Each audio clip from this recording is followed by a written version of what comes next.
Is there racism embedded in the deed of your home? That's the question Brooklyn Park is asking, along with a dozen other cities, as part of a larger conversation about the history and impact of racially restrictive covenants in Minnesota. So during the first half of the 20th century, it was a common practice for real estate developers here in the Twin Cities and around the country to put something called racially restrictive covenants on the deeds of residential properties.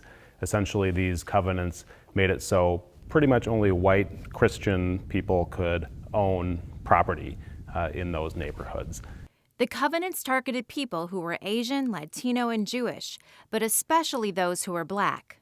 And while they've been illegal for decades, Mogush says covenants still remain embedded in the property deed of more than 100 homes in Brooklyn Park. So we plan to reach out directly to the 125 or so property owners in the city who have these covenants on their deeds.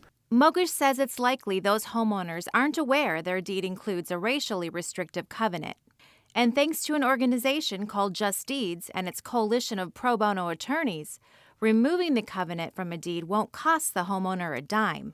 Also free are the online resources people can use to see if their property has a covenant. There's something called the Mapping Prejudice Project that is an effort by the University of Minnesota to catalog and map all of these covenants in Hennepin County. As we have on our own city website something called a story map that tells this whole story and also has a map of where those covenants are in Brooklyn Park.